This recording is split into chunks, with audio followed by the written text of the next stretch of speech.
Approximately 3 years ago, I tried to kill myself, and I'm still here. Why? What made me want to do it? What made me do it? In this book, or a book I wrote 2 years ago, I talk about it, and today is the anniversary of that day. Welcome to the Mental Mobility Podcast, episode number 128. I'm going to talk about it, but even more so, not about the day, right? The day that I chose to live. Right, and I put a post up on Instagram yesterday that kind of I just felt like I needed to share it because it's something important to me. Why? Because I'm here, not because I want 1,000 messages of you got this and how you doing and are you okay and how's your brain. That part makes me actually anxious, so I just leave it alone. I don't even look at it. I don't answer it, and I'll lightly get through it. But for the most part, it's just to send a message that there's a lot of people out there that don't want to talk about it. Right? There's a lot of people out there that don't talk about how they feel and how negative they are because they either can't or they won't. Right? There's two different ways, because they're either too much of a person or a man or a woman, they're too strong to do so, or they just don't feel like they can trust anyone. Because what's the point? Right? There is a point. There's a point to talk. Anyone. It doesn't matter, because the more it sticks in your head, the more that it's just going to sit there. And that's why I did the post, is really to create more awareness, because I could do special things for a special day and a World Health Day and a World Health Mental Day and Men's Mental Health Month. And it doesn't matter. Those are made up shit. Right? A real day happened to me. And I know there's a couple, if not one, but a couple of real days for people out there. Especially the people that I went to in group. Right, the people that I've talked to, the relationships I made there, I wasn't alone there. It actually felt good because you're actually understood. You're actually listened to. You're actually talked to. And being able to talk about things like this. Here in this real world, you can't. Right? You're scared to. You're afraid of what other people are going to say. You're afraid of how they're going to react. And that's perfectly fine.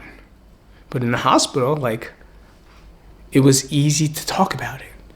Not only because we had to, right? But also everyone else is in the same situation. Everyone was in the same boat. And then after that, we went to the group, the rehab, and that's when everything made sense. From the way I felt, to medications, to coping skills, to the reasons that we're here. It was a very tough transition. And to be honest with you, that group was the first to know a lot about what was happening in my life for the future. They're the first ones to know about moving. They're the first ones to know about me planning to go to a different state and dropping everything. And I cried on those calls or those group meetings. And I let it out there. I let them know, this is really hurting, because how do you let go of something that you've done your whole life? How do you let go of some place you've been your whole life? When I made the decision to I'm gonna close Crank. It was very difficult. And that group was the first group to know. And I did a lot of exercises and did a lot of the talking there, because that's where it had to be. Before I even brought it out to the public, before I brought it out to my friends or family, it was talked to in that group. Because I just trusted them. And a lot of us don't have that. Right, so today I'm just going to read something really fast. It was the day before I tried to kill myself. Okay, December 3rd, 2020. Are you a fighter? No, that's not my occupation.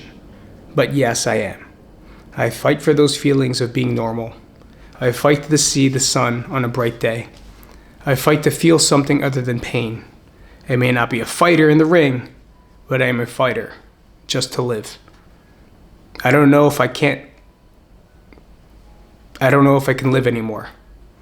I don't think I should exist anymore. I don't want my family to see me like this. I'm sure they hate me. But how many people tell me to live in the present? What if your present is like the worst dream you've ever had and can't wake up from it? What if I don't want to live in that moment?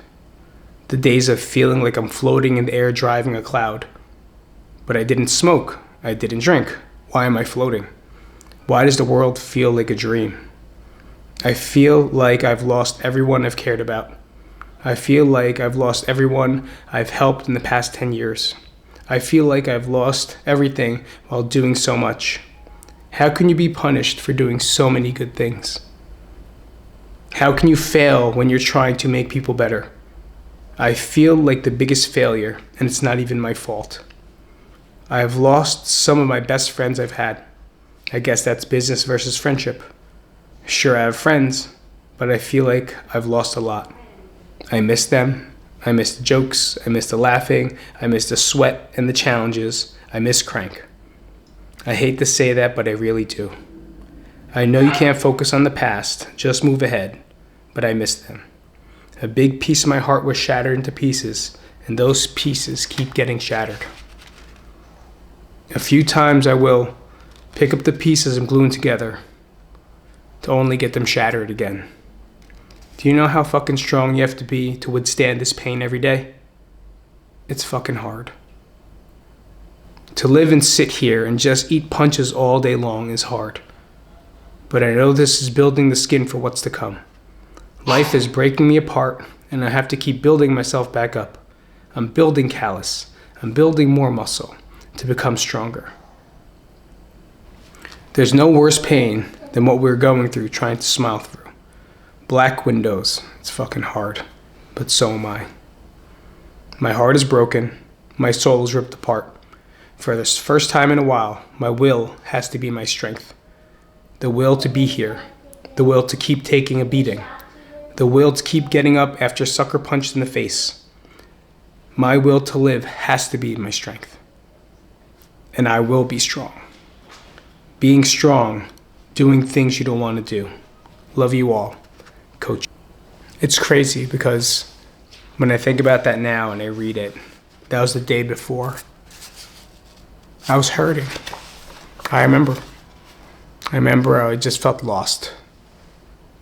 And just like everyone else, we sit there and we try to develop callus and what they would say in DBT is we try to improve the moment, right? I was trying to improve the moment because if you notice the sequence or the style of writing, I was writing very negatively, very tough, very sad. And then I tried to switch it and I tried to improve that moment by saying, this is being done to me to develop callus, to give me hard skin, tough skin, to be stronger, to be better. I need to be strong.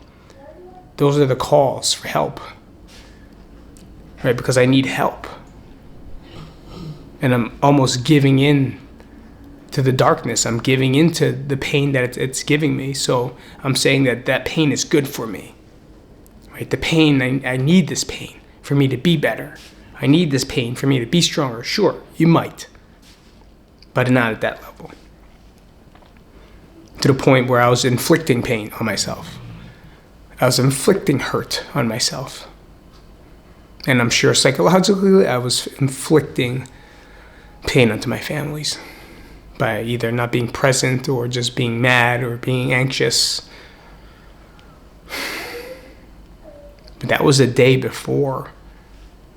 I'm not going to read the whole book again, but I'm going to read the day that changed me, and that's December 4th, 2020. It's pretty fast. I wake up and I immediately start crying. Emotions are just coming out and I can't control them anymore. I'm walking dogs, normal routine, same pattern, try not to move with the day. And I can't stop crying. I can't stop feeling sorrow. I can't stop feeling guilt. I can't stop feeling hate. I can't stop feeling anger. Walking dogs, trying to exercise for some emotions to get out of myself, to feel better, to act better, to be better, but I'm not. All I see is darkness. The sun is down, the moon is shining, and the thoughts are in my head. And as I'm walking, I know I can do it. I already have my plan. Jump in front of a bus. Just jump and it'll be all over. You know the speed of the bus. You know exactly when it's arriving. You know it'll be fast and easy. Those are the thoughts in my head, but those thoughts became a voice. And now I hear someone telling me, just do it. Life's not worth it. Just finish it. And this pain is too painful to be here. It's too hard to live this life. It's too hard to be where you are. No one loves you. No one cares about you. No one's there. All you see is darkness. Everyone hates you anyway. Fuck everyone. Fuck this world because the world fucked me. Those are the things I said. Those are the things the world says. Those are the things the voice says. As I'm walking towards the street, towards the dog park, I hear voices get louder and louder and louder and stronger and stronger and stronger. And on the left side of my ear, I hear this voice saying to me, just do it. It'll be so much easier. The only people I thought about, my family, and the voices telling me that you're a burden in their lives, and it would just be easier for them if you were gone. The way you were acting and living is not what they need to see in their lives. Those are the voices that I heard. Those are the voices that scared me. Those are the voices that took over me. The only thing I'm glad for that day, in that morning of darkness, was the other voice won. And I'm grateful for that. And then from there, I remember I lined up on the street, ready to go, standing there, waiting for the bus, going back and forth, like two voices, back and forth, and then finally it was coming, and I just sat on the floor with my dogs, and I just kind of pushed myself back into the street, more away from the curb, more to really make sure I get away from it. And I just sat there, and I cried. I sat there and I cried for a long time. I finally went home, and I didn't know what to do. So I emailed my therapist or my psychiatrist, because it was still like 5 a.m. I emailed them. And once they realized that it said, or once they've read it, I guess, and it said I tried to commit suicide, they called me immediately, and they took me into the hospital, into crisis.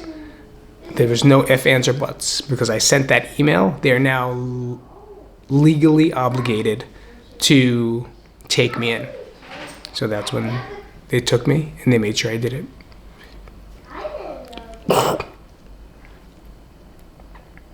Today's like a weird day for me. Not a special day, but very awakening day.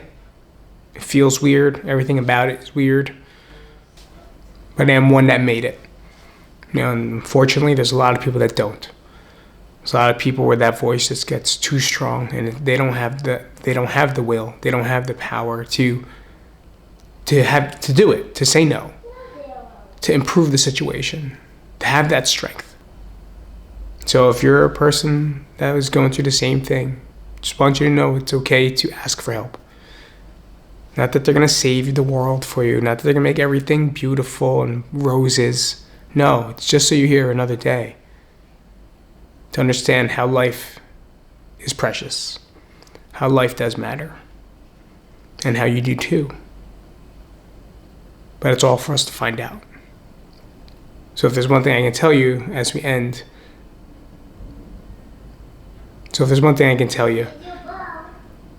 is just ask for help, because there's a lot of it out there. You just have to find the right one that works for you. All right, I'll see you guys later. Thanks for coming out.